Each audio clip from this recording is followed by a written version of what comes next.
Take center spotlight there.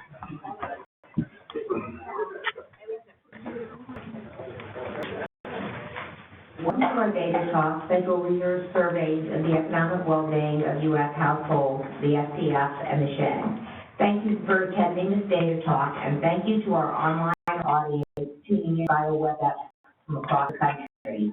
Today, we welcome Dave Buchholz, Director for the Division of Consumer and Community Affairs at the Federal Reserve Board, Jeff Larrimore, Senior Economist, also from the Division of Consumer and Community Affairs at the Federal Reserve Board, and we welcome back Jeff Thompson, who's been with us before, did a great presentation on student loans. He's a principal economist for the Division of Research and Statistics at the Federal Reserve Board, and you can read more about them in their bio. The Federal Reserve Board uses surveys to study the economic conditions of U.S. households. These include the survey of consumer finances, conducted in 3 years since 1992, and most recently in 2013, and the survey of household economics and decision-making, the SHED, conducted annually since 2013. In this talk, the review will address the goals and objectives of each survey and the interplay between them. Jeff Thompson will discuss the SCF, including the changes expected in the upcoming 2016 survey. Buchholz and Jeff Larrimore will discuss the motivation for adding the SHED. The researchers will highlight main takeaways from the last survey, especially the findings related to housing. They will also discuss how they use these surveys in their own research and also attempt to help other researchers do the same. You see that we have an extensive slide deck for this. All the presenters did a terrific job. We're obviously not going to get through the whole thing, but it contains a lot of valuable reference material, as I'll point out as well. Throughout the program, webinar guests are welcome to submit questions to events@urban.org. That is events@urban.org. Please identify yourself by name and affiliation when you submit your questions. All materials from today's talk are going to be posted on Urban's events page. Jeff Thompson, the floor now yours, and the order is going to be Jeff, and then Dave and Jeff, and then back to Jeff Thompson at the end. And I'm not going to get up and interrupt the flow in between, so Jeff Thompson, the floor is yours.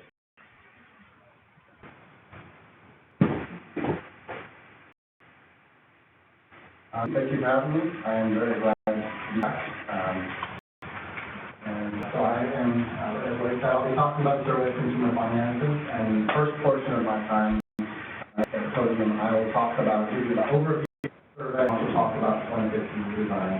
And after that, I should say, although I don't think anything very controversial, that the analysis and solutions set forth by myself do not be concurrence by other members of the research staff or the Board of Governors of the Federal Reserve. So after my overview of the FCS what framework is, the history, the data gathers and findings that highlight a very brief thumbnail sketch highlight the findings from the 2013 survey. I'll spend a little time at the very end talking about sort of a recent application of the SDS in like one of the main questions that researchers can use to answer the SDS, and that is a paper I received today, official wealth gap. So, the Survey of Consumer Finances is a triennial survey that's conducted in cooperation with the Treasury Department. It's actually been conducted since 1989, every 3 years, in its current form.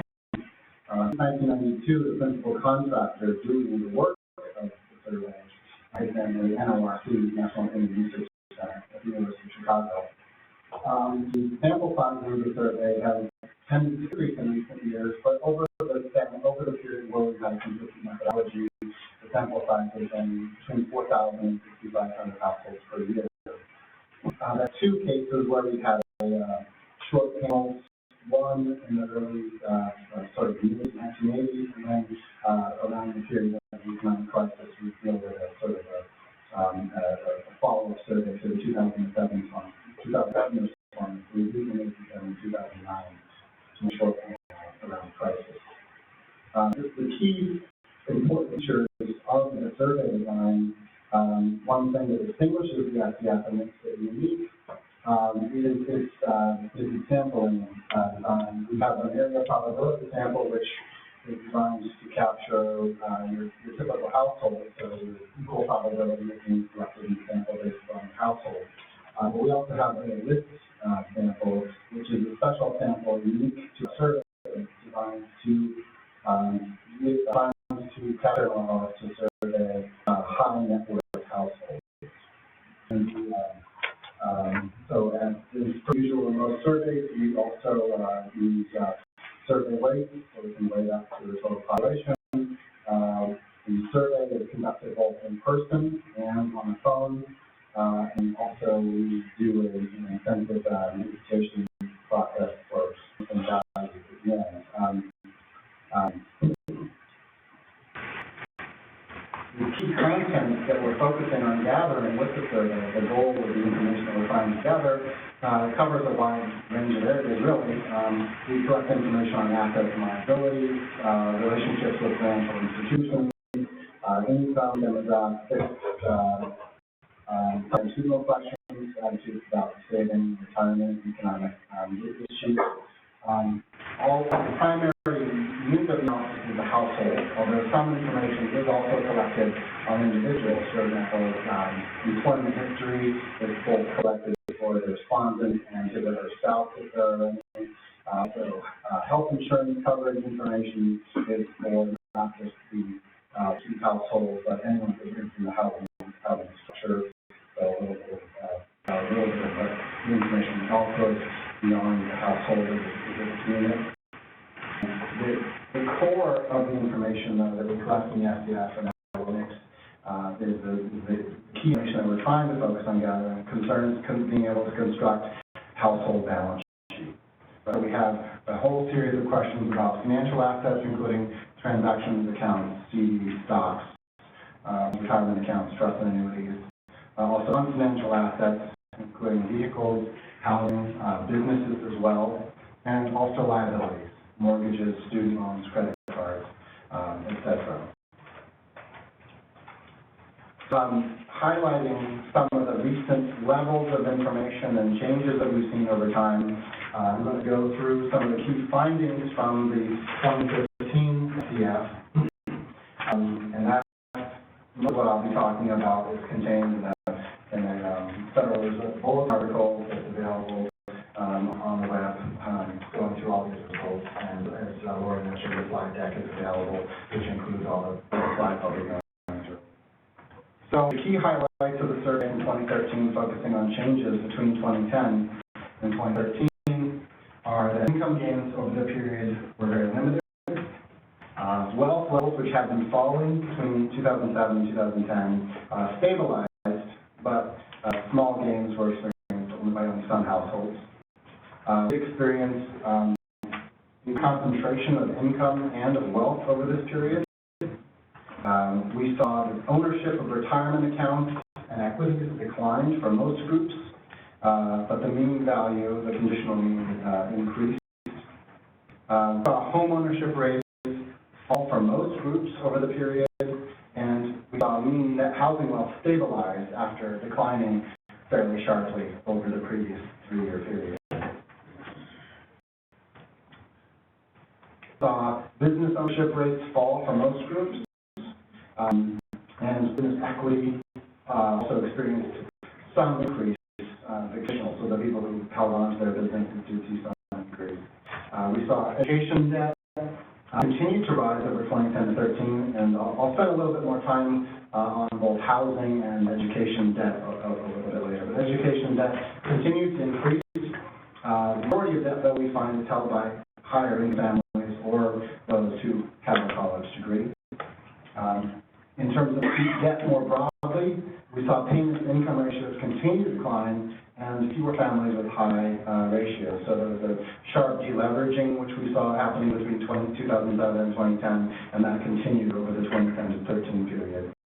Credit conditions remain an issue for many families. There's some improvement in the fraction of families who have perfect payments. So looking a few slides on income and the evolution of income. So the blue line shows that mean income did rise somewhat, rose from $84,000 on average to $87,000 in 2013. But the median household income fell slightly from $49,000 to $47,000. So over the entire period, the gaps between the two are indicative of having concentration of income in the right tail, which is confirmed by these figures showing changes. Those longer-term trends for joint concentration are evident in the more recent period. Looking at groups of households grouped by the question of normal income, and I'll pause briefly to describe what that is, because this classifier is something that I'll use throughout the presentation, and we've taken to using throughout our presentations from our section. So we ask households what their actual income is. Essentially, our income concept looks pretty similar to what you would find on the 1040. But we ask households whether or not this is just reported to us, is this what you would usually get in a normal year? And if they say that's what we usually get, then we consider that similar to your normal income. But if they say, no, this is higher than it usually is because I got a bonus this year, then your normal income would be somewhat lower than the reported income. Etc. So these are the income groupings at the bottom of the slide here are what a household indicates that their normal or usual annual income is. So what we saw in 2007 to 2010 was that households at the top of the normal income distribution experienced very sharp shocks. Their income fell by 17%, but that was the same household grouping that as the recovery said in 2010 to 2013, the households at the top of the distribution were the ones that experienced the largest gains. Their income rose by 10%. So the longer-term picture does support the story of rising concentration at the top. We've put together the income share, the top share slide here. So the middle line, the dark green solid line, is the income share held by the top 3% of households.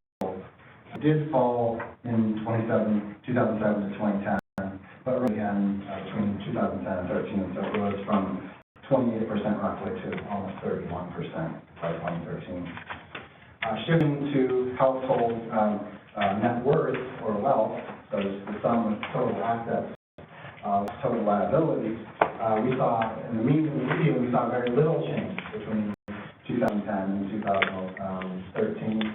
But that was a welcome relief following the sharp slides in mean and median wealth that we saw in the previous 3-year period. So we see mean wealth is essentially unchanged at $534,000, but the median household wealth fell slightly from $83,000 to $81,000. And again, the gaps between the mean and the median over time are suggestive of a longer-term trend in rising concentration. The changes in wealth are somewhat different by the bottom 50 of the usual income distribution, next 40, and top 10 classifiers. Here we see that the bottom half of the wealth distribution experienced sharp losses in wealth in the 2007 to 2010 period, which were also experienced across the distribution. So basically, the simple way is that everyone lost wealth, but the losses were slightly larger in percentage terms at the bottom of the distribution, the lower half. In the recent 3-year period, though, the bottom half continued to lose new wealth, but the top half of the distribution, small gains, including those in the top 10%. So the composition of those wealth changes. See that the bulk changes in net wealth for the bottom 50 will really drive everyone. The driver of wealth changes is housing, but at the bottom 50%, housing is very important. Their housing wealth between 2010 and 2013 fell by 15%. They deleveraged to some extent, to offsetting those losses in net worth, but then also lost wealth in any business assets or corporate equity that they might have owned. A total loss of 15% of their net worth. The next 40% of income distribution also saw losses in housing wealth, somewhat smaller, but those were almost exactly offset by deleveraging of mortgage debt, and they gained slightly in terms of the stocks and business assets that they held, for a small increase in their net worth. Households at the top of the distribution, small losses in housing wealth, offset by deleveraging of mortgages, but 4% gains in the ownership of business and corporate equity. So these changes in recent years feed into a longer-term trend in rising concentration and distribution of wealth. So here, much less rocky compared to the income long-term top shares. The top shares of the top 3% of the distribution rose from 45% in 1989, and slowly have risen to 54.5% by 2013. So when we use this as an information, we're about to go in the field in 2016. We're going into the field in actually April, so it's coming up very soon. Some of this material seemed much fresher when we first presented it, last year even. But even by that time, even by the time these numbers had been released and we were able to talk about them, people raise questions. Something about the numbers doesn't seem to match what we think is going on right now. And we're not at all surprised by that. And in fact, there's good reasons why. Our survey takes a while to field, a while to get out of the field, and a while to analyze. So we're always missing the exact current period. But to be more specific, some of the things between 2013 and even last year, we know that we think that we know that the overall level of wealth, there are other measures of assets and wealth that have suggested that they have grown more than what we measured in the survey. And also, we think that given the specific time of the survey, there's reasons to think that we may miss some of the upturn that was happening in the actual economy. So what do I mean by that? So here, highlighted in yellow bars, is the actual field period of the SDF.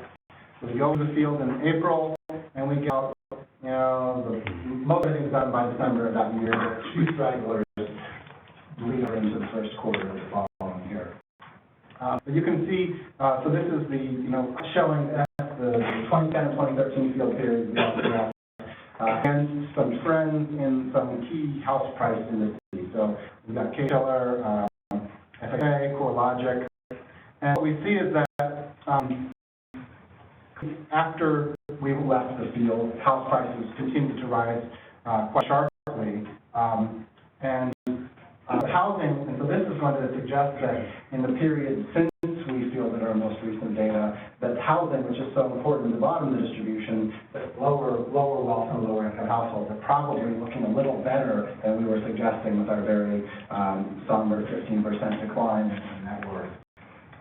But also, everyone likely is missing some of their housing wealth, especially if the information that households are giving to us when they're responding is a little bit dated. So if what you think of your housing, the value of your house is based on information that lags the actual current market, if most people are not transacting in a given year. So your reference point went actually earlier. And if that's happening, and that's pretty consistent, the indices of the transaction indices are actually pretty consistent with very flat changes in housing values and housing wealth that we find in the survey.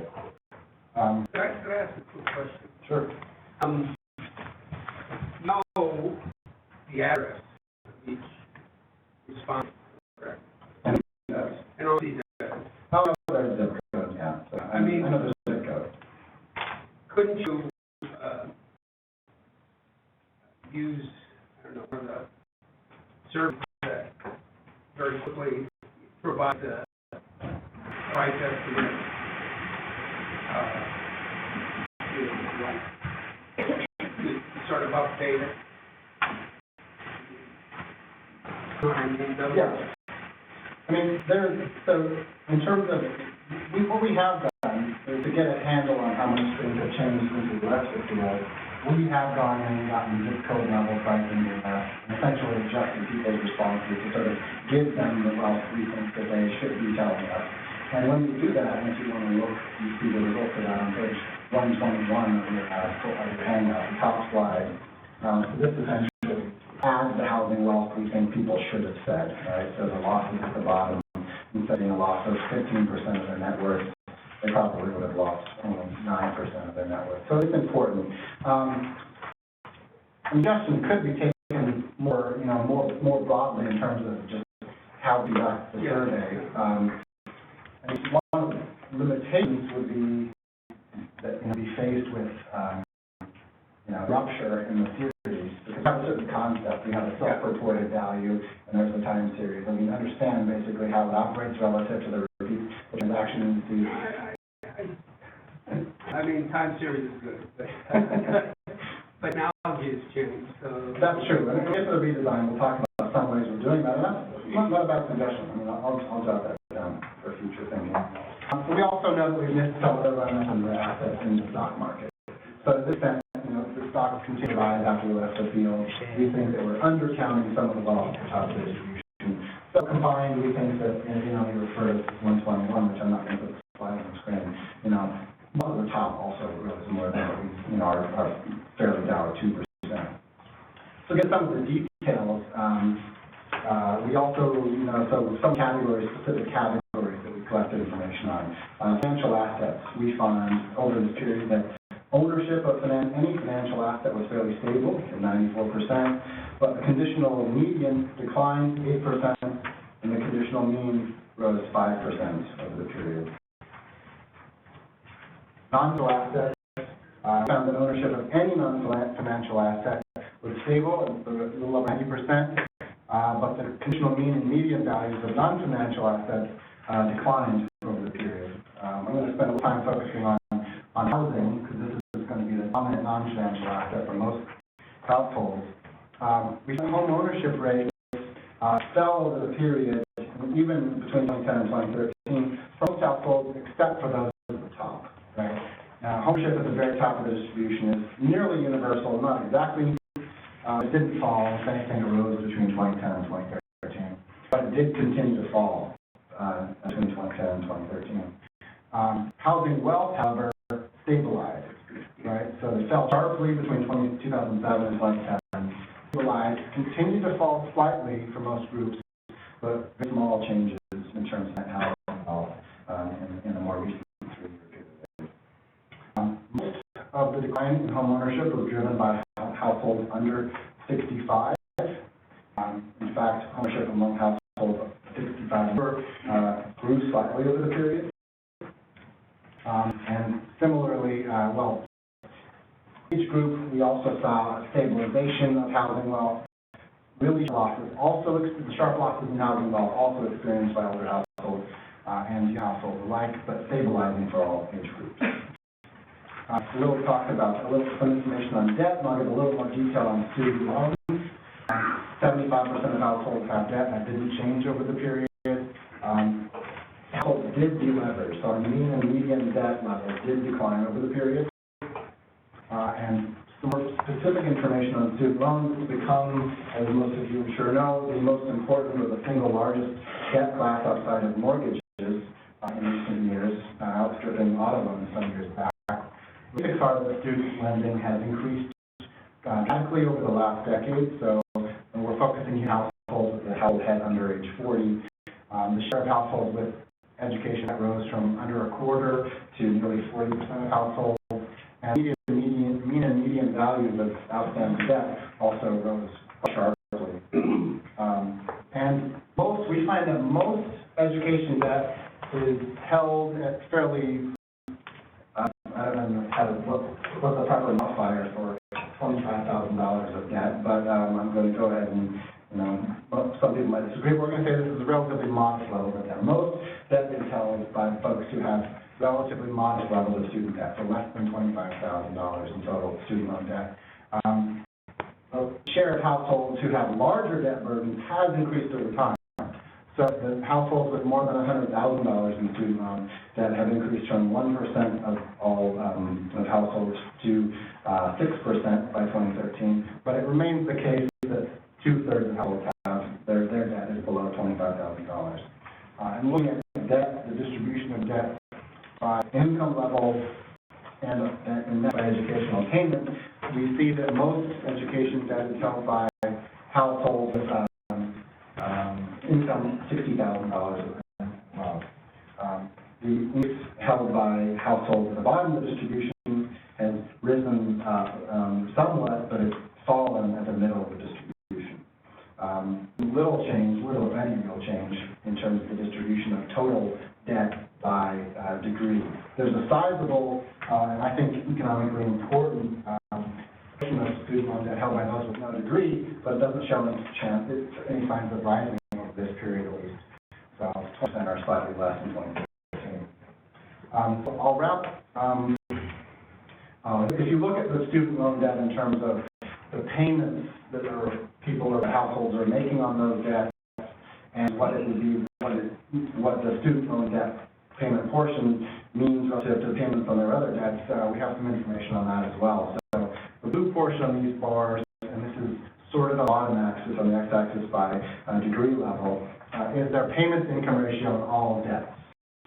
All right, so folks with a bachelor's degree have a payment-to-income ratio of 15.6% on non-education debts, and the payments they're making on their student loan debts would be another 3.8%, and then all the debts they have currently deferred and are paying on, if we turn those on, and that's what those payments would be based on the information they told us, it would add another 2.7%.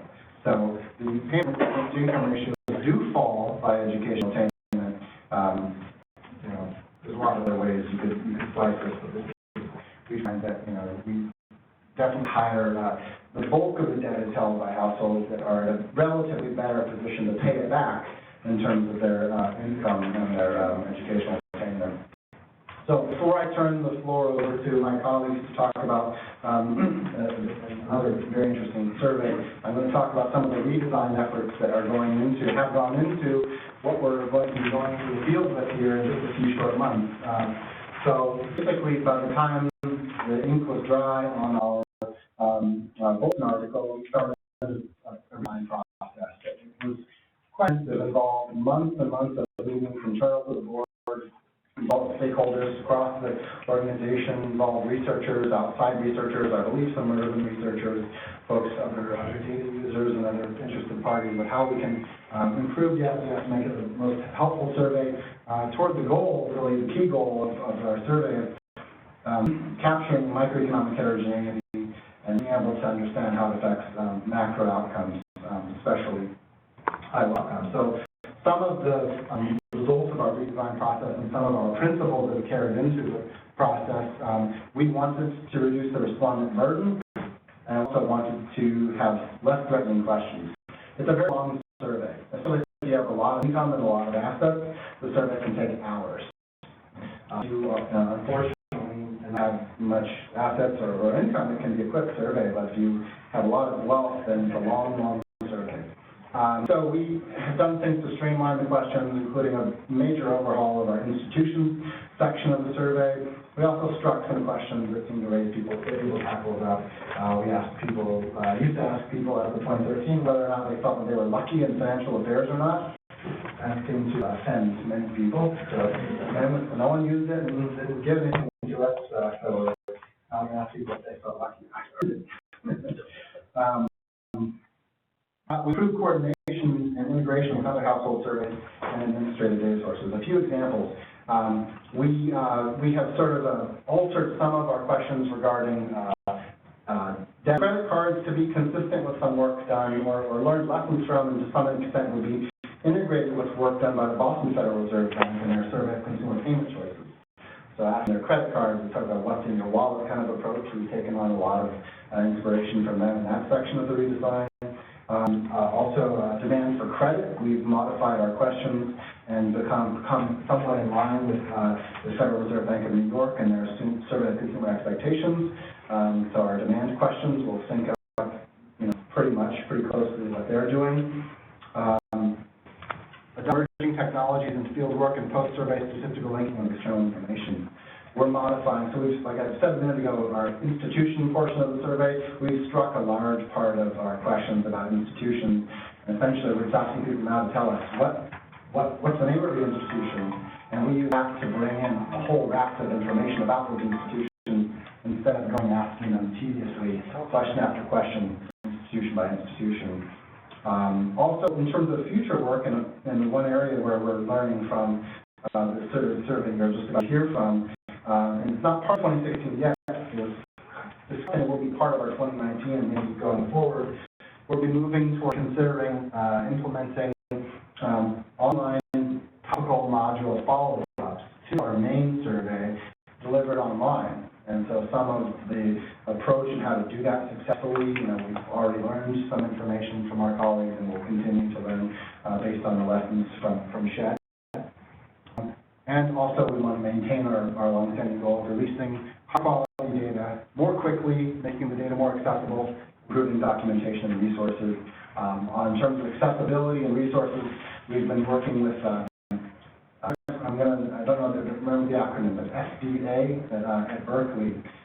So essentially, table making using queries and table making, really easy, user-friendly screens beyond what the SDF had in the past. We started over the last few years and working with them to enhance the offerings they make to people. So because of us now, you can get some distribution, some medians, and some distributional points in those tables if you create using SDA. And adapt to changing use of financial products and services. So 3 slides before I turn it over to my colleagues. So what do I mean by that? Well, one example is pre-accounts. One thing found in the survey over the last couple of cycles is that people who are unbanked, which we all know about more or less, but what we would see in the survey is that people would tell us they have a debit card, and they also have reports of them making direct deposits or withdrawals, and then they tell us they don't have a checking account. And so after struggling with that for a while, we decided the solution was we're asking more questions about the ownership of reloadable prepaid debit cards and other cards that might actually be the sources of those auto withdrawals and automated payments. We asked about the balances on these prepaid debit cards as well. Student loans, as we mentioned, is a growing debt class, become very important. We're missing crucial details about student loans, though. Adding questions now, starting in 2016, about who within the family had their education funded by that particular loan. We've added questions whether it's a federal loan, what specific type, Stafford, Parent Plus, etc. We've also added questions about the education that was actually completed, and whether they got their degree, whether they're still in the program. And we restructured and the questions that ask about the repayment options, so we get better information, whether they're in a particular income payment plan, those sorts of things. And finally, we've added a new series of questions dealing with how households respond to financial shocks. We don't necessarily really understand this question all that well. When a household does face a shock, how will they respond? Specifically, what precisely will they do as a reaction? And what I mean by that will become clear with the question that we're posing as we're introducing now in the new survey. Is the 2 hypothetical debt repayment question. Questions that assuming that they experience a financial emergency and are unable to pay their bills, what would their primary response be? Will they borrow, cut spending, postpone or be late on payments, or off from accounts and sell assets? And once they choose one of those categories as their primary means of response, we follow up by asking them to specific examples of how they would respond. So if you tell me you're going to sell things, I ask you, okay, what are you going to sell? You know, what up to two opportunities, up to two options I think they're going to propose to sell. That's the overview of the 2016 redesign, and I'll talk more later about some new research, but with that I'll turn it over to Dave and Jeff. Thanks to Lori and Urban for the invitation to be here. We've been looking forward to it. I will start off by saying anything I'm about to say does not necessarily represent the views of the Fed, and I'll go ahead and cover Jeff. Tell you that none of the things he's going to say as well. I've been working on a publication we'll put out later this year. Just yesterday, I was reviewing a foreword that Terry Allen wrote for it, and just come back from our editors, and it had a footnote that said her views were those of the author only, did not necessarily represent those of the Federal Reserve. So she has to use the standard disclaimer, that we do.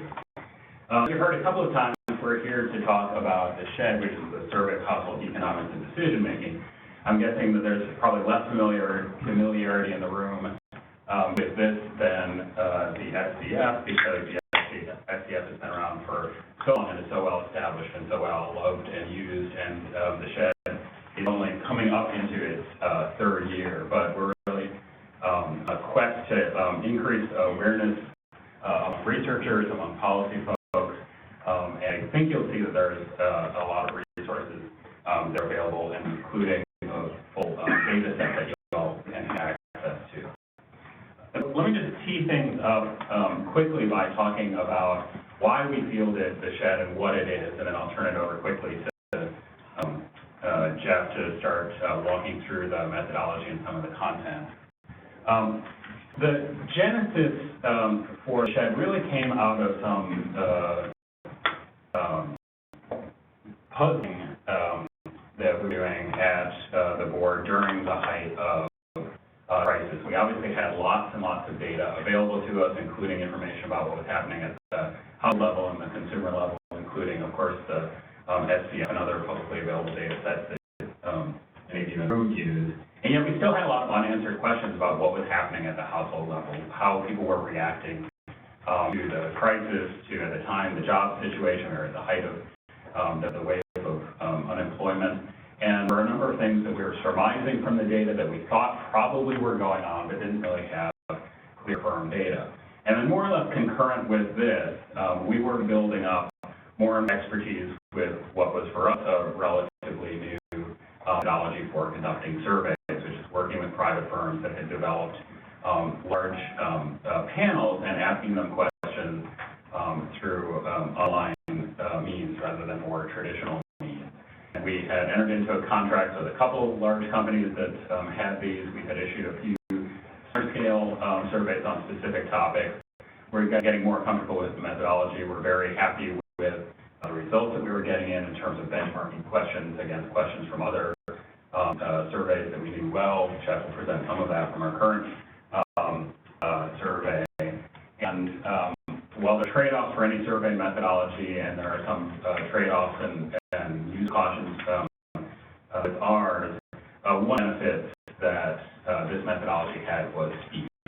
And so some of the challenges Jeff was talking about with the really impressive work that's involved in issuing the SCF, one of the trade-offs is with this lag.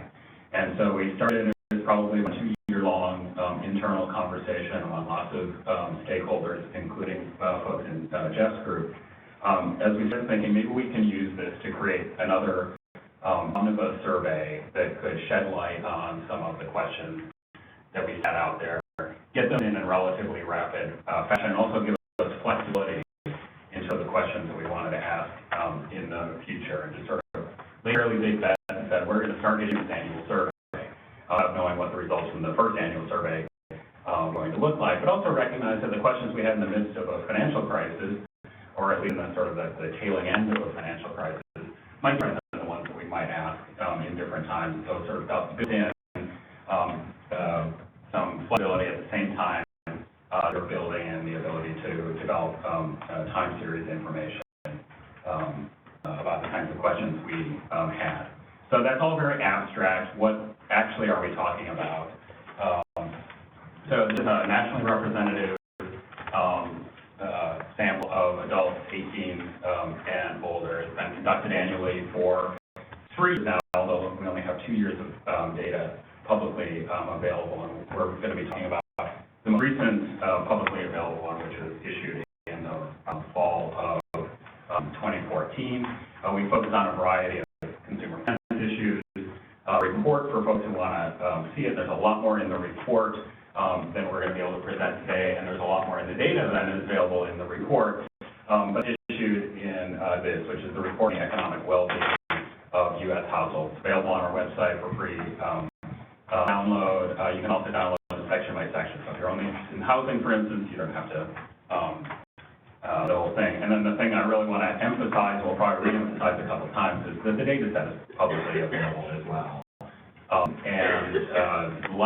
It's scrubbed in some ways to protect personally identifiable information, but other than that, the full data set with socioeconomic and demographic variables, lots more information that we're going to be able to get into today is in there. So for folks who are at all interested in any parts of this, really suggest you think about taking a look at it. And then this is the content here for those looking at the screen. The items that are in blue are the ones that we're going to spend a little time on today, and the ones that are grayed out are just going to tease you with. There's a lot more information, as Lori said, in the deck than we could possibly cover here. That was sort of by design. I'm not sure that I've ever been part of a presentation which somebody could say, if you're referred to slide 121. But we are not going to try to cover all those. I'm sure that's a relief to everybody here. But the one thing that I want to say as I turn it over to Jeff is that we designed the survey with some flexibility, and it's a lot to manage administratively. There are some questions that we designed to ask annually so that we can build out, again, a time series on those. We also left ourselves the sort of optionality of adding questions, revising questions, having follow-up questions, or adding whole new modules. So, for instance, in the survey that we're looking at right now, the survey results we're looking at, there's a new model that we issued for the first time on auto lending. So we won't have any of that we'll be able to about today, but as of May, we'll have some new information about consumers' interactions vis-a-vis auto loan.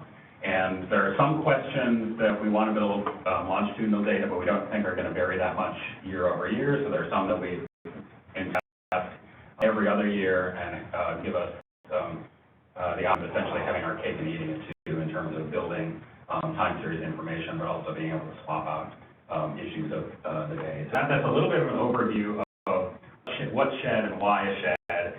Jeff will start walking us through some of the content and a little bit of the content here.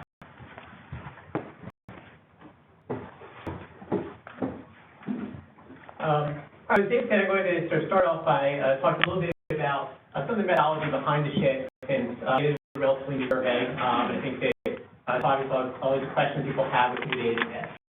So one thing that I think is valuable to sort of recognize with the shed, it is new and different compared to other surveys, although I think that more and more are moving in this direction. And Jeff said that the SDF are looking at sort of 2018 starting to try to do some online interviews.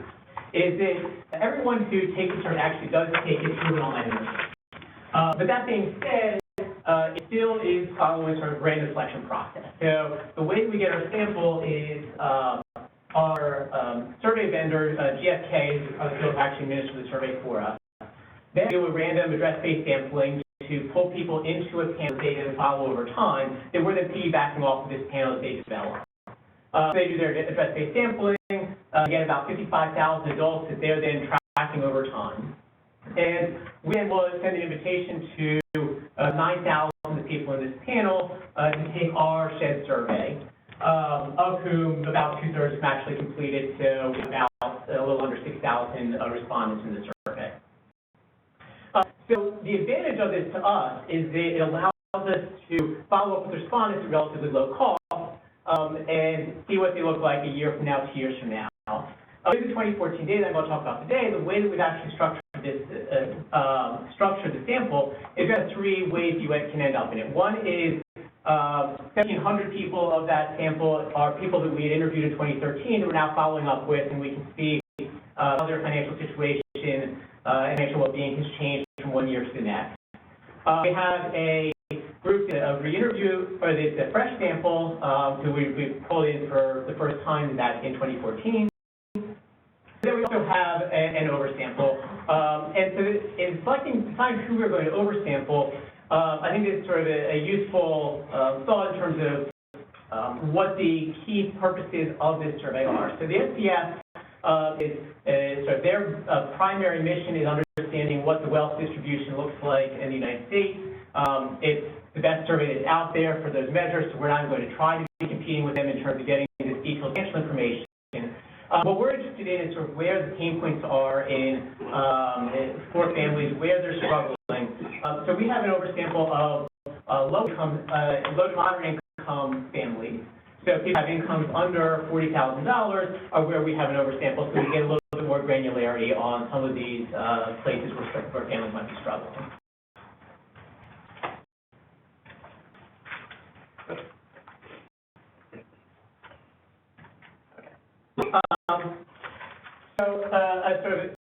Again, it's a new survey. One of the questions always is, what does the validity of the data look like?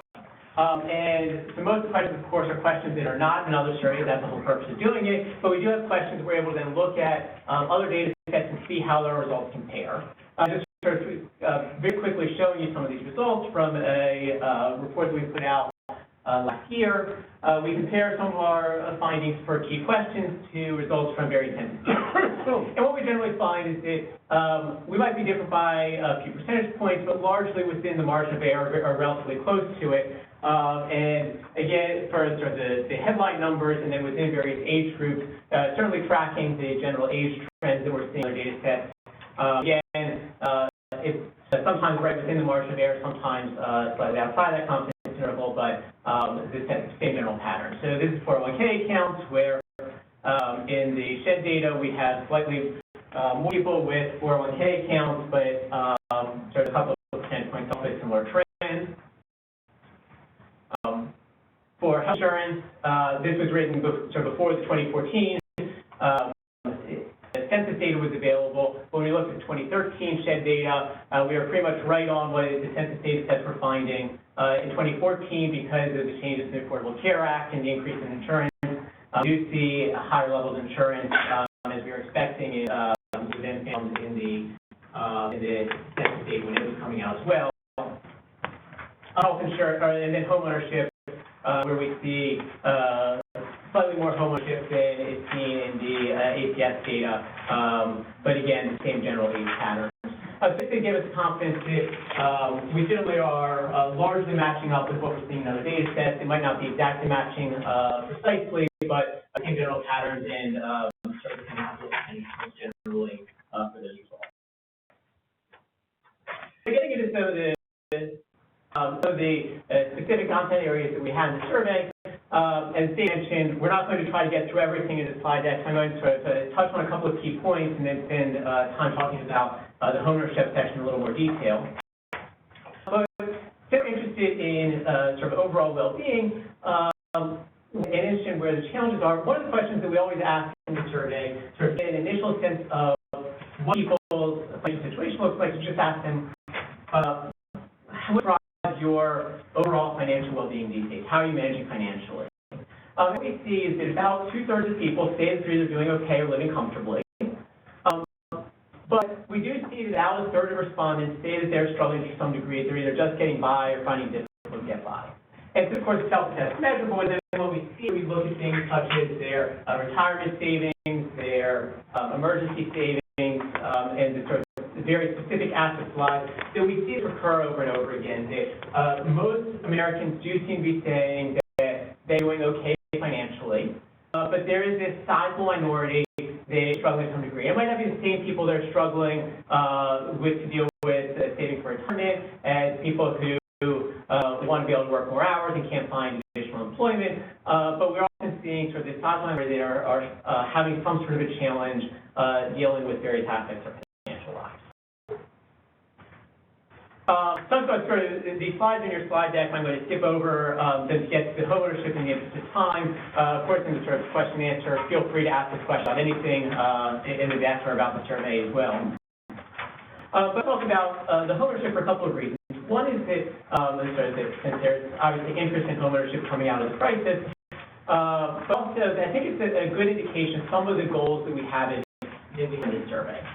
The housing questions that we ask, we do ask some questions about what your housing expenses look like, do you own a house or not, who do you live with, but we do so with an eye towards what the rationale is for and the sort of underpinnings for those decisions. So why is it that people are saying that they are living with others? Why is it that people say that are making the decision to rent versus own?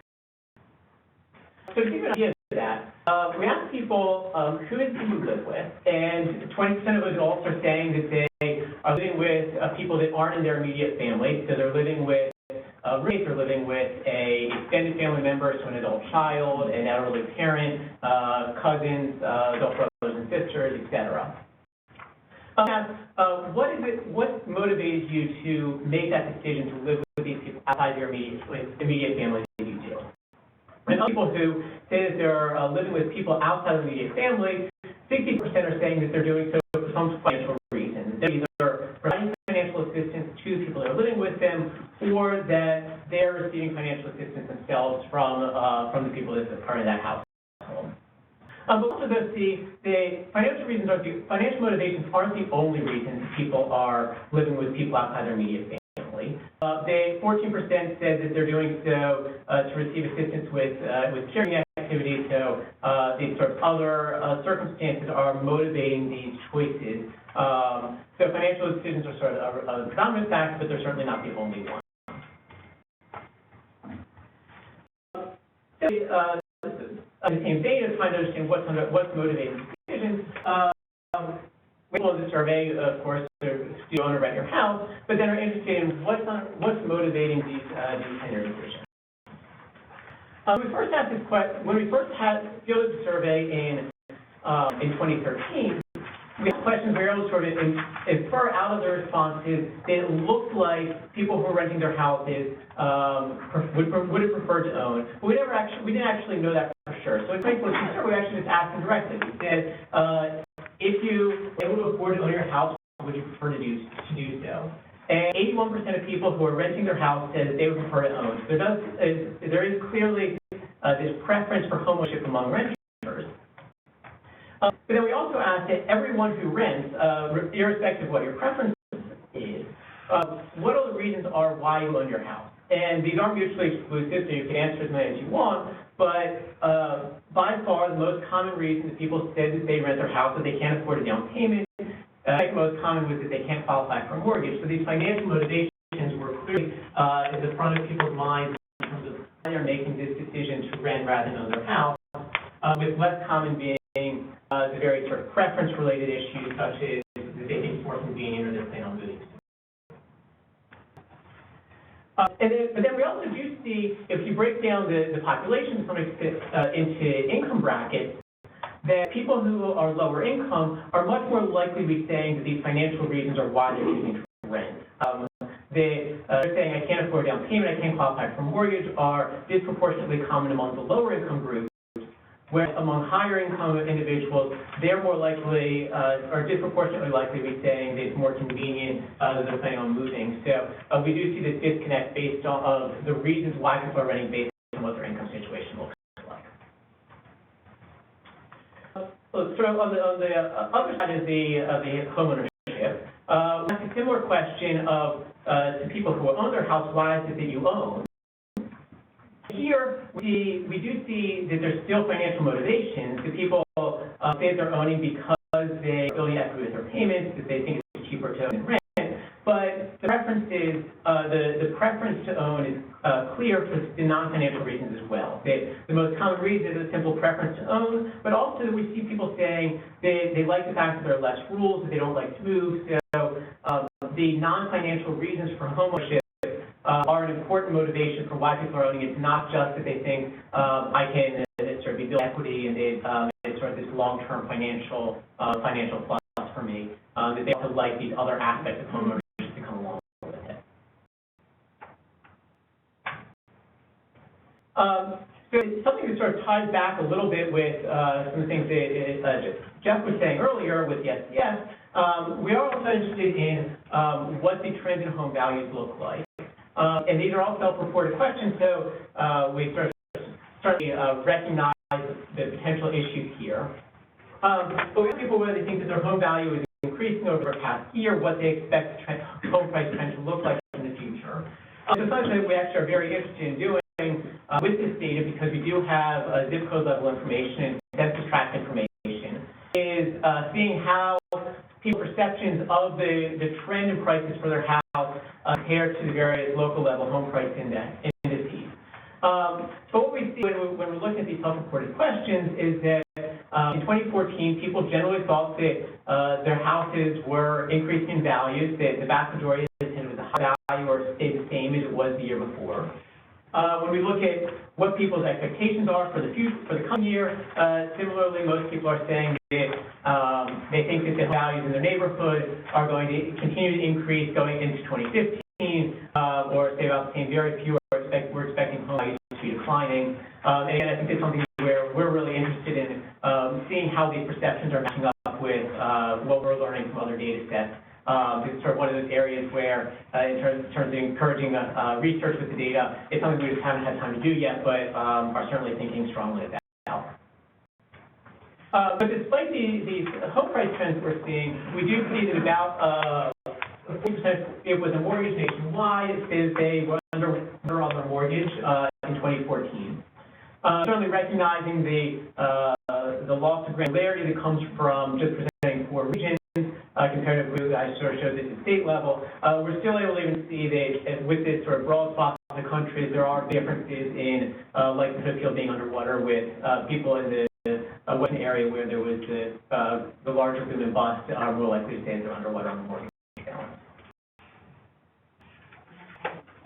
What?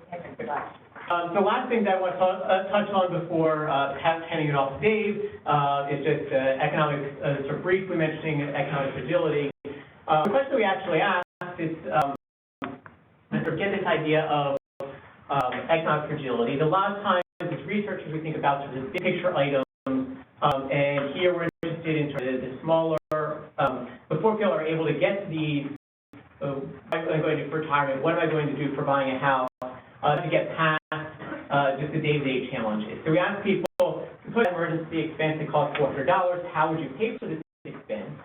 And what we see is about half of people are saying that they would either borrow money, sell something, or simply couldn't pay a $400 emergency expense. I think this is sort of a really valuable thing to step back and think about as we think about, we consider the broader financial challenges that people face, that oftentimes these smaller challenges are also a big hurdle for a lot of the families we're thinking about. With that, I'm going to turn it over to Dave to talk about some of the other findings we have in the data. In our talk, Jeff and I thought it wouldn't be, doing a team tag wouldn't be too disruptive so long as we were sitting down and like 12:29 decided, we want to walk up here. All right, so in the time, I'm going to hit some of these points really quickly. Just wanted to touch on some issues around saving and banking and credit that I thought some of you in the room might be interested in, but I'll do a really quick sort of rushing charge of this so that we can work toward wrapping up in discussion. Here you have some information on whether or not folks are reporting that they're spending more or less than they're actually earning. About a fifth of households say that their spending exceeded their income. And not necessarily in and of itself a sign of problem. There could be income smoothing over time, but we do see this varies, as you might guess, pretty considerably by income, with lower income folks answering that more, and especially when we combine with other expressions of stress. So for folks $40,000 and under, who also tell us in another question that they've experienced a financial hardship in the last year, almost half tell us that they spent more than they earned in the last year. Interestingly, this doesn't actually vary very much by age. It's pretty consistent across different age groups, which was surprising to me. This is a similar question asked in a different way that specifically prompts us to also think about payroll deductions like 401ks that we think they may not necessarily be prompted to think about in a more traditional savings question. This one was asked only of folks who are not retired, and you can see again that varies by income in the ways that you might expect. But here the numbers are different and more modest than the earlier question, only 30% of retirees getting this question say they saved nothing in the previous year. Of those who told us that they didn't, we asked them what for. The two most common responses were retirement and unexpected expenses. Housing folks here in the room will note that only 16% said they were saving for a home purchase, but that does vary in the way that you might expect by homeowners and renters. So renters are 4 times more likely to tell us that they're saving for homeownership than people who are actually homeowners, which I think makes sense. We also drilled down to see if there was variation, again, by income. So we just took a look at those top 2 categories, retirement and unexpected expenses. Higher income folks are much more likely to tell us that they're saving for retirement, and lower income folks are more likely to tell us that they're saving for unexpected expenses. And we're not going to cover the retirement section, but you'll see also, if you look at the report, there's also variation in terms of people's expectations about their plans for retiring and their saving and planning for it seem to conform with that. Can I ask one quick question? So what are people saving for? Yep. I mean, if you're paying a mortgage, typically you're paying some sort of principal, which is a defensive form of saving. I mean, not in this. I think, clearly you're right. There are other forms of... People might not think of it that way, right. But in a way... Right. We spend a lot of torture time trying to think and working with some outside experts in terms of specification of the questions to figure out how people are going to answer them. And this is one of them. When we ask questions about how are you saving, we get slightly different results when we ask questions about how are you spending, even though they shut up and essentially amount to the same thing. So I have a ton of time here, so I'll just say we ask questions. We also have information on the unbanked and the underbanked, but 20% of the population overall falls in one of these categories. For us, we ask questions about whether or not people applied for credit. We asked people about whether or not they were approved or denied for credit. This is just asked of the people who told us they had applied in the last year. We also asked people if they had self-selected, if they had a desire for credit in the last year, but they didn't actually apply. So we get at some non-observable behavior here. And about 40% of these folks said they didn't apply because they thought they'd be denied, but almost half of them said they didn't want to take on more debt. So that was interesting. Folks who said, I had a need for it, but just didn't want to take it on. I think that'll be an interesting question to track over time. We also asked some questions around credit confidence. And we asked people, we decided to pick mortgages. Everybody wants a mortgage. We said, if you applied for a mortgage today, how confident are you that you'd be approved? And you see the overall results here. This varies by income. It also varies by how people self-reported. We asked them what the quality of their credit was. It varies in exactly the way that you expect. You see income plotted out on the right-hand side of this. Although it's on this graph, it also varies even after we control for income by race and ethnicity. So non-Hispanic whites are almost half of them say, I'm very confident that I'd get approved. And roughly a quarter of non-Hispanic blacks and Hispanics tell us that they're very confident.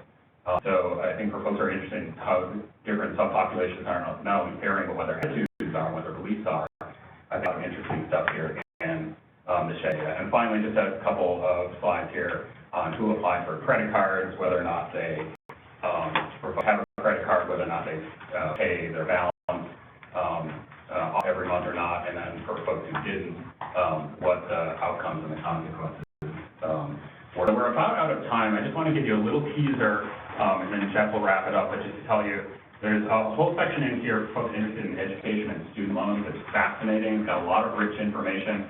We ask people about it, whether or not they have student loans for themselves or a family member. We ask them if they borrowed for education through means other than student loans, so home equity lines of credit, for instance. We asked people what school they went to, and then we coded that in so we know who went to 2-year and 4-year, who went to private or nonprofit or for-profit. We asked people if they completed their degree, if they're behind on their student loans. We asked people about their own sort of perceived value of the education relative to the cost. A lot of interesting variation by socioeconomic groups, but also by type of institution attended. So for folks that are interested in this, I know at least one researcher at Urban who has told me that she's using shed data to start looking at student loans. I'll be really interested to see what she comes up with. And again, another another teaser for folks who are interested in retirement. There's really interesting and really depressing information that we like about how prepared people are for retirement, how they're planning, how they're saving, how confident that they are about their ability to manage self-directed retirement accounts. This varies by age, as you might expect, more so than a lot of other variables. But numbers are still, in my humble opinion, kind of startling across the board. Nearly a quarter of people 60 plus, for instance, tell they've saved nothing for retirement. So this isn't just a problem for young folks. So for folks interested in that, in these sections, these subjects, I'd direct you to the report, to the data, and we're also, as Jeff said, happy to take questions on any of this. So let me turn it over for Jeff Larrimore, for a quick word, and then back to Jeff to finally wrap things up. So this, I was trying to actually just sit down for this, but just sort of very briefly, sort of in the interest of part of what we're trying to do is get the word out about this data. We're certainly using this data internally for research projects in addition to the reports that we put out each year. The big things that we are able to do internally that we can't release publicly, we do have the geographic information about zip code and census tract that we're able to use to look at questions such as how your neighborhood impacts some of these various perceptions and decisions. But I do sort of put out the plug that the SHED data is publicly available. So we are very actively sort of encouraging people to try to use it. There are people sort of at other agencies, think tanks, things like that we know are. So currently there's the public data, so please do use that. If there are other things that you're sort of interested in knowing about within the data, some of them are available, they can be linked in based on the GFK, the fact that sort of this drawing from their panel, even though we might not have the variables ourselves. But then also, if it's things like geographic information that you're needing, also please just encourage you to reach out to us because we do have that information and potentially collaborate on a project to be able to do that. With that, I'm going to pass it over to Jeff Thompson to talk about the remainder of the data stuff. So I'll just close the portion by highlighting some findings very briefly from some recent research I've done using the SEF. Researchers have been using the SEF for many years for a number of topics, and this is just sort of an example, sort of a flavor of something that you can question, that you can ask, an important question you can ask using the data. I'm going to highlight the findings from a recent paper co-authored by myself and my colleague Gustavo Suarez, also with the board, exploring racial wealth gap using the survey of consumer finances, and it's available as a text working paper on the board's website.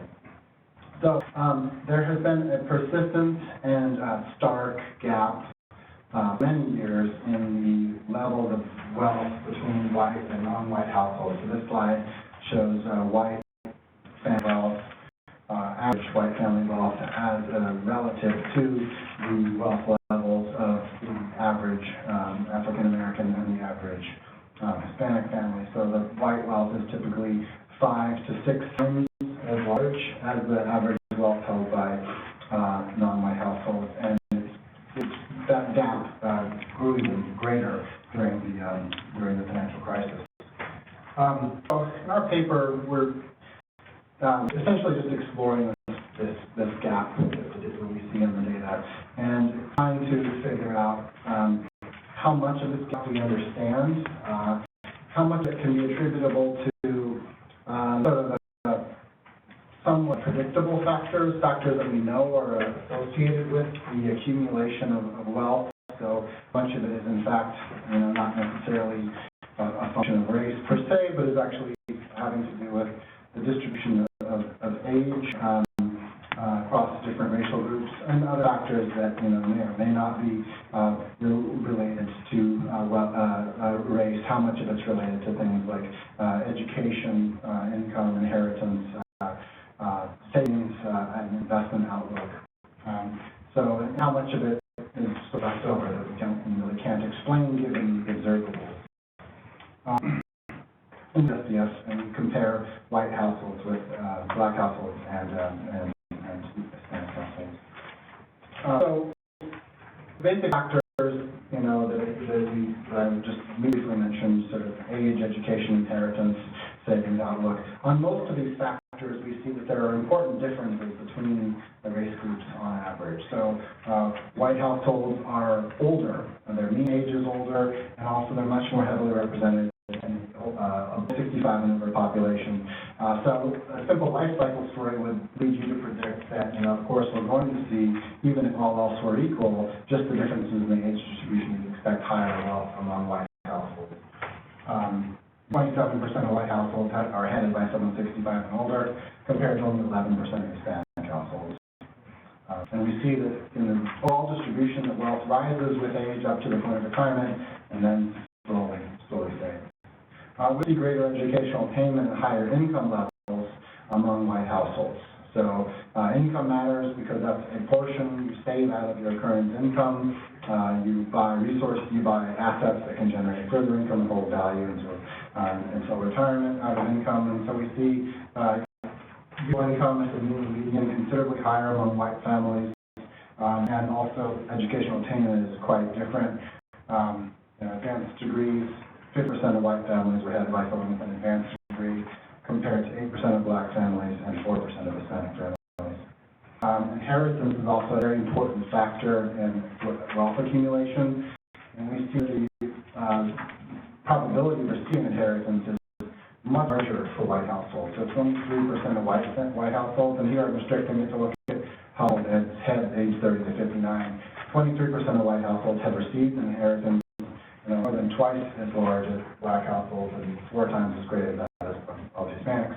And the inheritance received by whites are much larger. The conditional median is actually interesting, not that different. So your typical inheritance is not different in the third column between white and black households, but conditional mean is much larger for white. So white families are getting, a number of lucky few are getting very substantial inheritance.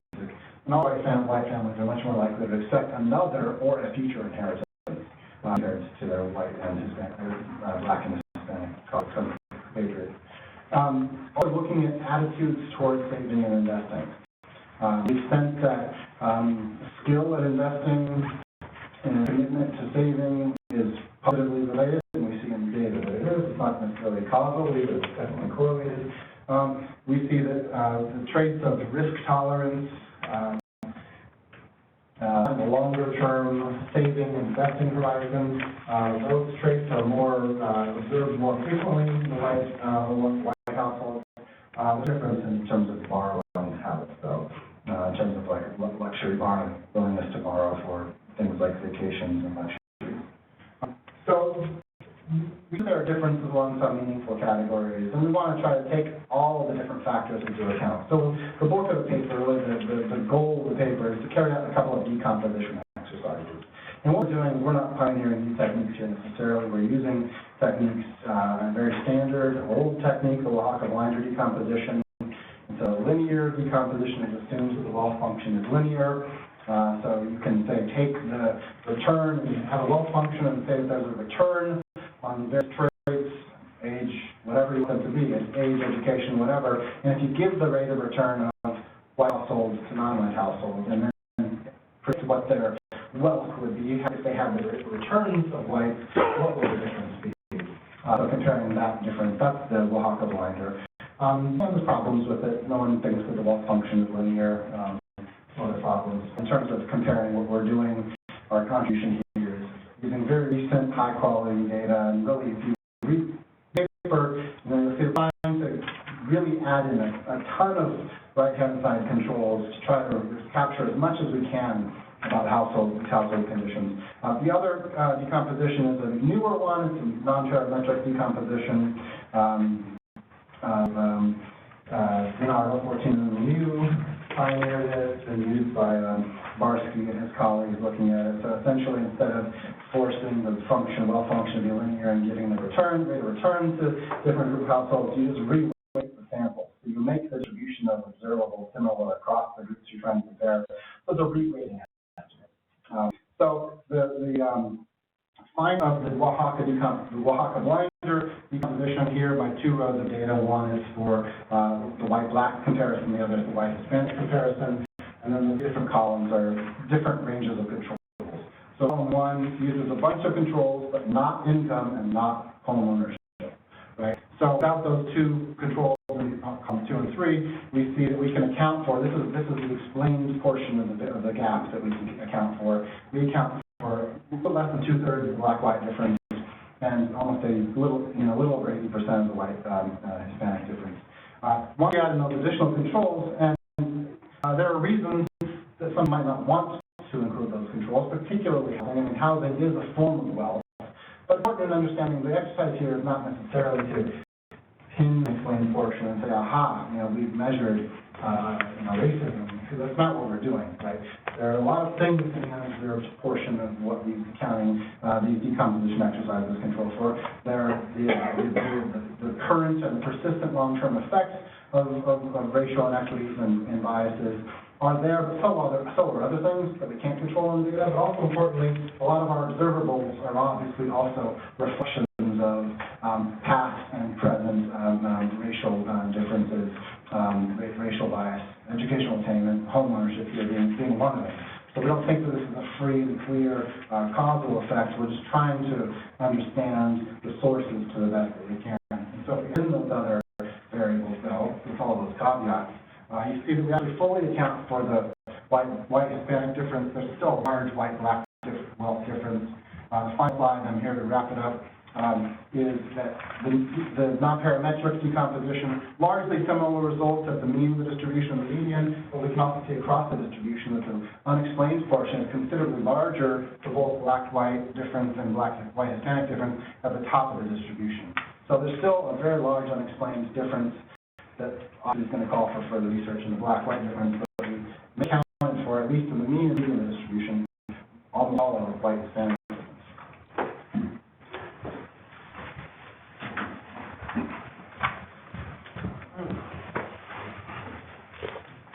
Well, I'd like to thank all three presenters for absolutely wonderful presentations and for slide decks that are absolutely unparalleled in their completeness. We're all going to be spending a lot of time looking through these decks over the next couple of hours, so thank you all very much. If you do have a question in person or on the web, please identify yourself by name and affiliation, and we're going to be passing microphones.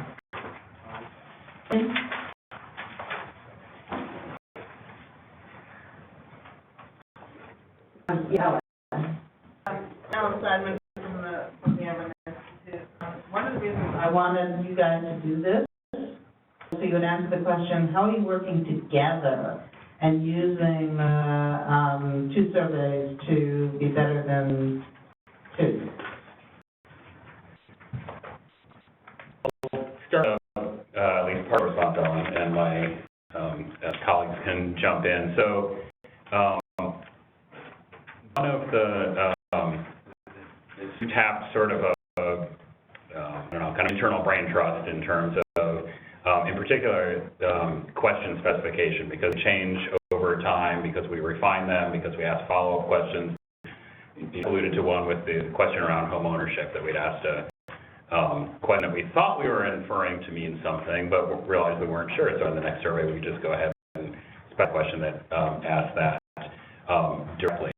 And the member of the SCF team have been part of that brain trust, and I think one of the things, I won't speak for Jeff, but in at least conversations with some of their colleagues, that's been a helpful thing, because sometimes if there are questions that are coming up in the intervening time in between surveys or things that they're thinking about adding in for the next survey, we've got a little more flexibility built into that, and we get that as well from other economists in the research division and other colleagues about what are the issues of the day. Sometimes those are research-driven questions. Sometimes those are policy-driven. So I made mention of the auto lending module that was included in the 2015 survey. We're into that for a whole host of reasons because of what's going on in the auto lending market and what the impact are in consumers. So again, there are trade-offs between the surveys, but one of the relative advantages that the shed has is we've got a lot of flexibility and relatively quick turnaround. So we've really tried to maximize that to work with, as Jeff Larrimore said, the SCF is just such an amazing resource and asset. There is no, benefit to try to rate anything that's there. And we also tried to do that with an eye toward other publicly available data that were other than variation of questions, that we're not overlapping, we're not asking questions that we understand from other survey instruments. This is a way to add durability and get questions turned around relatively quickly.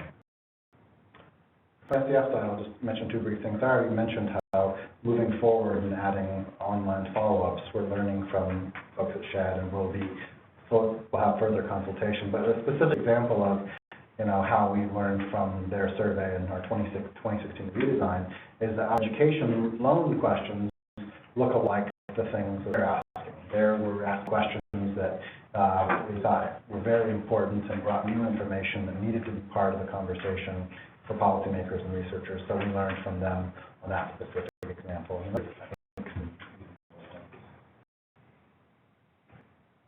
Yes. Thank you. Jim Biddle from GAO. First of all, Lori, I assume this wonderful slides are available on your website? They are. Good, okay. It's on our event page. Okay, I'll look for it and I will share it with my GAO colleagues. I'm sure they'll take it to the economists. They did the work, all we're doing is posting on it. So my question is, since I'm not terribly familiar with either one of these, the SCF or the SHAD, any specific questions about payday loans and or small non-secured consumer loans, so access to them, the use of them, alternatives to them, things like that?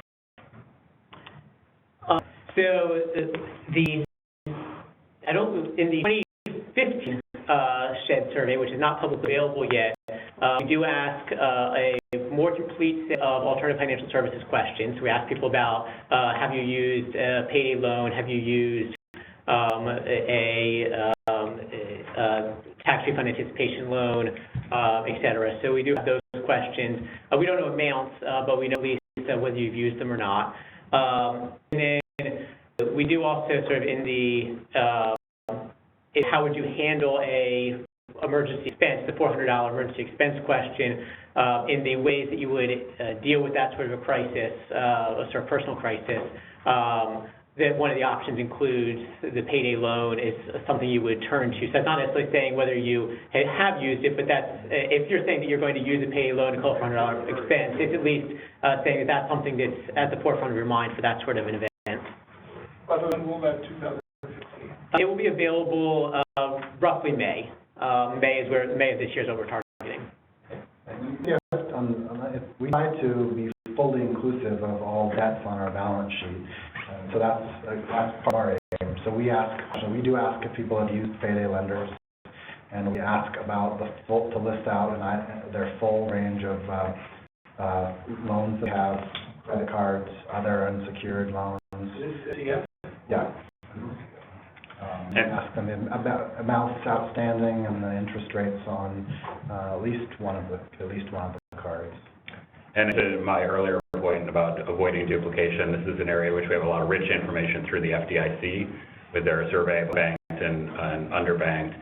Helpful for us to get a measure of that because we can look at the results of other questions in the survey. If we know who in our survey are folks that we would count, we have a very similar definition to FDIC of who we consider banked or underbanked, but also don't feel the need to look at all that work because we have such a wealth of information through our colleagues at the FDIC.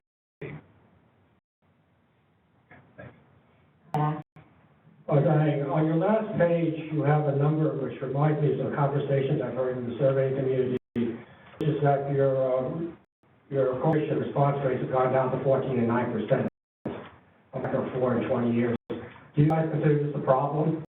And if so, what are you doing to look forward to just by the next survey?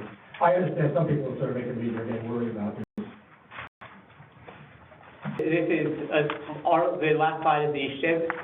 120 point out the response rate in 97 was 43% to 12 was 14%, or 6 to 9. So that's actually, what that slide actually is that's not our cooperation rate. That's the random digit dial results for what they're getting with their telephone response rates. That's sort of just what that's really saying is giving a comparison of the response rates that we're seeing compared to them. So our cooperation rate within the field that we actually send the survey to is about 2/3. But because you have to get into the GF case panel to begin with, the sort of official APOR cooperation rate is about 6%. So what we're saying there is that we're in line with where RDD is now. So I think that, yes, I view cooperation as a survey as a concern that we always think about. So we actually do get people that don't reply, so their demographic breakdowns, which it's not the full people didn't go into the panel to begin with at all, but people who are in the panel but didn't reply to our survey. So we pay attention to who those people are. I know that SCF, similarly, with their list sample, is able to see information about the people that they're able to survey and people that aren't. So I think that that's a general concern that everyone dealing with surveys is worried about these days. I don't have a satisfactory answer to say this is what we're able to do that no one else can do to make it better. But I think that what we see with our online approach is saying that we're seeing similar concerns to what the other approaches are, and it's not necessarily, it's comparable, it's not worse than what we see elsewhere. In the SCF, we have a 70% response rate in the area probability sample, and one of the reasons why the survey is as expensive as it is and takes as long is that we have extensive operations in reaching those households. You can take the survey over the phone if you want, but only after face-to-face contact has been made between someone in the household and the field interviewer. We see that the response rates are considerably lower at the high wealth levels, and as you reach up into the higher strata of the list sample, the response rates fall to a third, and at the very, very tip of the wealth distribution, it's even half that. But we also have a lot of data that we are initially used to draw a field sample and to confirm that based on observables, they look the same. The folks who respond to us and don't respond, even at the very tippy top of the wealth distribution, they look very similar. So in terms of our weighting, when we weight those households up, we feel reasonably confident that even at the top with the lower response rates are that we're not introducing. Let me do a follow-up question, and then we have Bob and Wei. My question is, I assume that in some of the people who answer the survey don't answer all the questions. How common is that, and how do you deal with those sort of missing values? So for this, it's actually not that common. For any given question, we probably have about 1 to 2% non-response rate.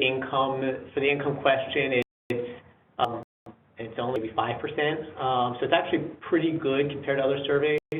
So actually, it's something that we pay attention to, but we don't have massive non-response rates for our questions. And what's up the numbers too? Yes. I can't quantify the item non-response. Something like I dwell in those fields a little bit more intensely than I. But we do, of course, have it, and we impute those missing values, and we've been doing this for, it seems like forever, and it's becoming more common, but we also, in our imputation, we do impute a distribution to those missing values. So we have 5 imputes, so just getting, so we're building in some noise around those estimates. Yeah, I'm curious about ownership. I mean, in order if somebody wanted to know the net value of a business would be, you take an assessment that would require maybe at least 8 effort. I mean, that's non-trivial element of well, stocks especially. So I'm wondering how you do that and what might be accurate.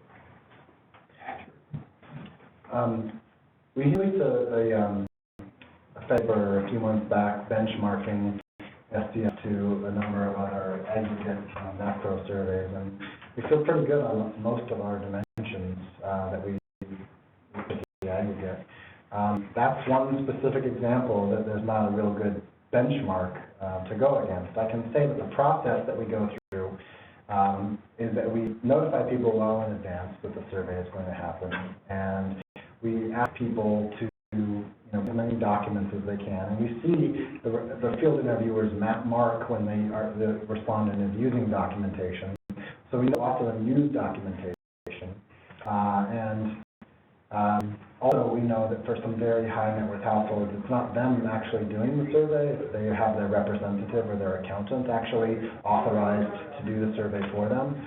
So in those cases, presumably it's not simply self-report off the cuff, it's actually those professionals who are giving us the information. But at the end of the day, it is a self-report, and so we're going to have some information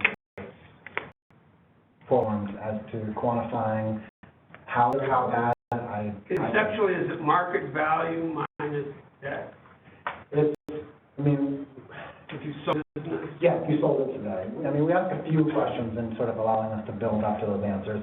We ask if they bought it, inherited it, what the value was when they got it. In a sense, we ask the tax basis. That's one specific question. Lynn and Bernie, and then we're going to cut it off. The presenters will be around for a few extra minutes if any of you have questions after that. So, Wayne and Bernie. My question is highly related to Bob's question. Leaders also talked about this self-reported survey, and a lot of values are perceived values. And my question is there any serious research over there to address those biases between real values and perceived values, and how that impacts consumers' decisions and so on and so forth? I'll jump in first and speak from the vantage point of the SDF. Specifically in the housing sector, this has been a concern for a while, and one of the ways that we deal with it is that, across the board, there are, the Federal Reserve Board, there are a number of housing economists, and so we have different numbers, and we're looking at all the, repeat transaction indices, and we're looking at other sources of data. For example, the financial accounts, formerly flow of funds, they post up housing wealth in a very different way than we do. So we're constantly in conversation about when and why they're different. I would point you to, on this specific topic, my colleagues Joanne Shu and Alice Enriquez and Alice Enriquez actually has done a few papers exactly on this topic. And it turns out that the extent quality of information of the self-report varies at different points of the housing or the business cycle. So we're very attuned to it, we're aware of it, and we're trying to get the best information at the end that we can.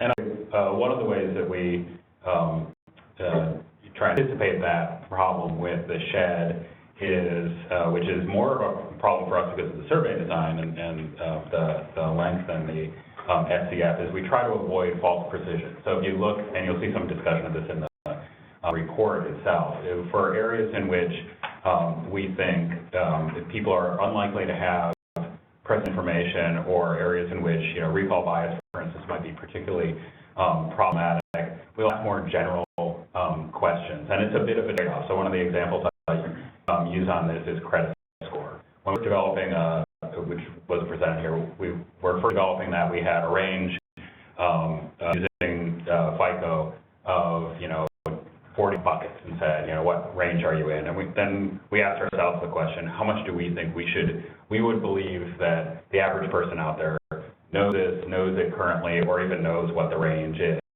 And instead, it's not as helpful, it would be really helpful to know that information. But given the fact that we didn't think we have confidence in that information, we asked people, what's your self-perceived credit rating? And I don't remember exactly what the categories were, but it's basically excellent, pretty good, kind of thing. We don't know that those are accurate. People perceive themselves as an excellent credit risk, and they have a 500 credit score. So even that we need to, sort of take with a grain of salt. But it's a phenomenon we're, very much cognizant of.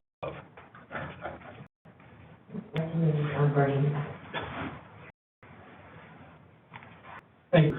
Bernie Markstein at Harman Consultants. In the number of studies I've read on student loan debt or student debt, there seems variation in terms of it's a problem particularly in terms of headwind for home purchases and others. And some of again using your data and some of the charts you've given here in terms of concentration and level of income and so on, and say, well, when you look over time, it really adjusts for inflation and other things. Excuse me. It's not that big a burden. When you're going into this, any of you, do you have a view on this? Do you think it's a big headwind? Is it a minor headwind? Or is it sort of, well, it's always been there and we're making too big a deal of it? And obviously there's some political ramifications as we hear in the election. Right up to you. I'll jump in and say kind of first, because I've done some research on this area using SEF. And the problem is dramatically smaller than popular press accounts have made it. I mean, there was a Time magazine cover, I think, was like the doomed generation, showing a grad falling through there. So I think it's a problem for students who graduate without a degree. And that's a non-trivial portion. It's one-fifth of the debt, like the slide showed. And so I've done work with a couple different colleagues at the board and in other places, and found that we have pretty strong findings that the amount of borrowing is positively related to experiencing financial distress. We got finding using the 2007-2009 panel, and we got that finding using an IV approach, using the cross sections from '89 to 2013. But it particularly jumps out when you sort of select and focus on those who graduated without a degree. Like most of the borrowing and the bulk of it is done by households who will be in a position to pay it off ultimately. So I would say much less problem than popular press indicates, but certainly an important problem for some households. And I think we agree with that. I think that would add to the non-completers, people who are graduating with low-value degrees. Some of the for-profit institutions also have concerns that the default rate, it's more of an issue for people who have $5,000 or $10,000 of debt and don't complete their degree, or have a for-profit degree than people who have $50,000 of debt and have a law degree to show for it. So that's where it is. I think that one other thing that sort of we're adding to with the shed is the people who have education debt that's not student loans.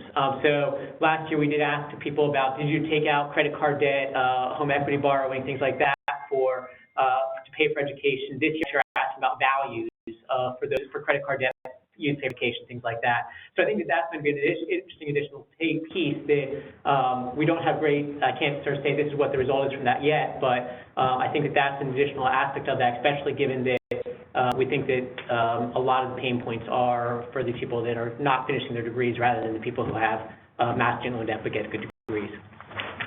I'd like to thank the presenters, those of you in the audience and the webcast audience for coming today, and especially the presenters and those in the audience who made it in spite of the bad weather.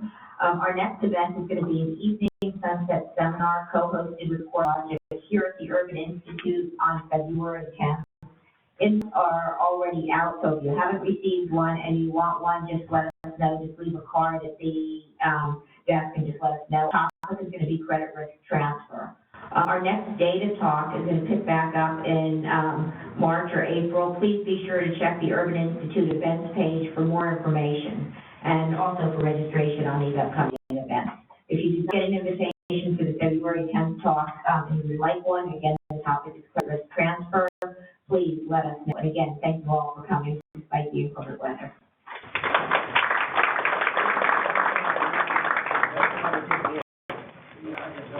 You're all muted. Absolutely terrific. Thank you all. You know, you guys should, you have the slides, you guys should do another presentation like this or something. And unfortunately, our audience wasn't what it would have been. The weather's been better.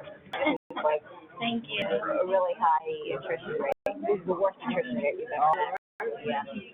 We normally get about 30% attrition or so off of our last confirmed